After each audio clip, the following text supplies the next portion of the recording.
আজকে নিয়ে চলে এলাম আপনাদের জন্য দারুণ মজার একটা রেসিপি, আর সেটি হলো গরমে তৃষ্ণা দিবে। আর এই হলো মিন্ট লেমনেড।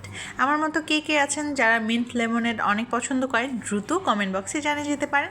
চলুন তবে কথা না বাড়িয়ে দ্রুত শুরু করে ফেলা যাক। এর জন্য প্রথমে আমি কিছু লেবু কেটে নিচ্ছি। আমি এখানে অনেকখানি ড্রিঙ্ক বানিয়েছিলাম, তাই জন্য এখানে আমি প্রায় 4টি লেবু ব্যবহার করছি। প্রথমে লেবুগুলোকে একটুখানি ধুয়ে এগুলোকে কেটে নিচ্ছিলাম, আর কাটার পরেও আরও একটুখানি ধুয়ে নিব। আমি আজকে যেহেতু 4টা লেবু দিয়ে এই লেমনেডটা বানাচ্ছি, তাই জন্য আপনারা যখন কম করে বানাবেন তখন কিন্তু একটু পরিমাণটা খেয়াল রাখবেন। আর এই যে বাকি উপকরণগুলো দেখে নিতে পারেন। আমি একটা নতুন আইস কিউবের বক্স কিনেছি, আর এটা কিন্তু খুবই ভালো।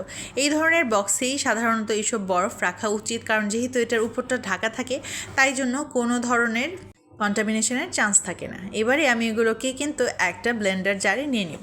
তার জন্য প্রথমে আমি এখানে লেবুর রসগুলোকে খুব ভালোভাবে চিপে নিচ্ছিলাম। লেবুর রসগুলো খুব ভালোভাবে কিন্তু বের করে আনতে হবে। এই লেবুগুলোর একটা সুবিধা ছিল, এগুলোর মধ্যে অনেকখানি রস ছিল।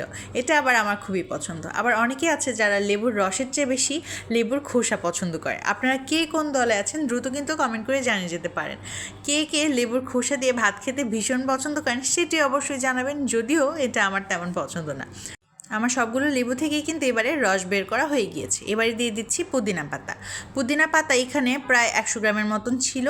আপনারা আপনাদের লেবু আর শরবতের আন্দাজ অনুযায়ী কিন্তু কমিয়ে বাড়িয়ে দিতে পারেন। এবারে দিয়ে দিচ্ছি পরিমাণ মতন লবণ, একটুখানি গোলমরিচ এবং 1 চামচের মতন বিট লবণ। এবারে দিয়ে দিচ্ছি ব্রাউন সুগার।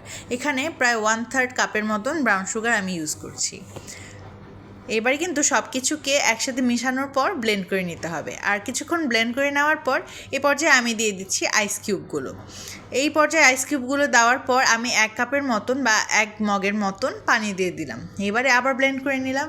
এই যে দেখতে পাচ্ছেন কতটা ফোমি হয়েছে। এবারে কিন্তু একবারে হয়ে যায়নি। এবারে আমি একটা জারের মধ্যে এগুলোকে প্লেস করে নিলাম। এবারে আরও কিছুটা পানি অ্যাড করে নিচ্ছি। আপনারা কিন্তু অবশ্যই এখানে পানি অ্যাড করবেন, কারণ আমি যে পরিমাণটা দেখাচ্ছি এক্সট্রা পানি ছাড়া সেটা খেলে কিন্তু অনেক তিতা লাগবে। এবারে কিন্তু একেবারে আমার ড্রিঙ্কটা কমপ্লিট হয়ে গিয়েছে। আমি একটা চামচের সাহায্যে জাস্ট মিশিয়ে নিয়েছি। এই তো তৈরি হয়ে গেল আমাদের মজাদার মিন্ট লেমনেড। এবারে ডেকোরেশনের পালা। একটা সুন্দর গ্লাসের মধ্যে আমি সাইডটাকে এভাবে লেবু দিয়ে মিশিয়ে নিলাম, যেন চিনিগুলো খুব ভালোভাবে এর মধ্যে আটকে যেতে পারে।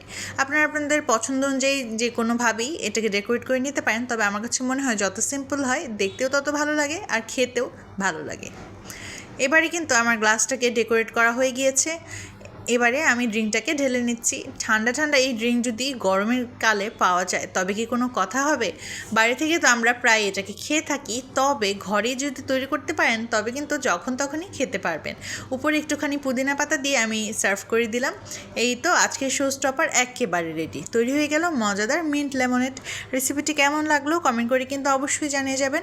আর আপনারা একবার হলেও আমার পদ্ধতিতে এই লেমনেডটা তৈরি করে খাবেন। এত মজার একটা ড্রিঙ্ক, আর দেখতে এত সুন্দর। বাড়িতে কোনো অতিথি আসলেও কিন্তু এই ড্রিঙ্ক খেয়ে একেবারে ফিদা হয়ে যাবে। আর আপনারাও গরম কমাতে আর নিজেদের রিফ্রেশমেন্টের জন্য এই মজাদার ড্রিঙ্কটি রাখতে পারেন। আজকে তবে এই পর্যন্তই। অনেক অনেক ধন্যবাদ আজকে ভিডিওটি দেখার জন্য। রেসিপিটি একবার হলেও অবশ্যই ট্রাই করবেন, আর যারা যারা ট্রাই করবেন তারা কিন্তু আমার সঙ্গে অবশ্যই শেয়ার করবেন।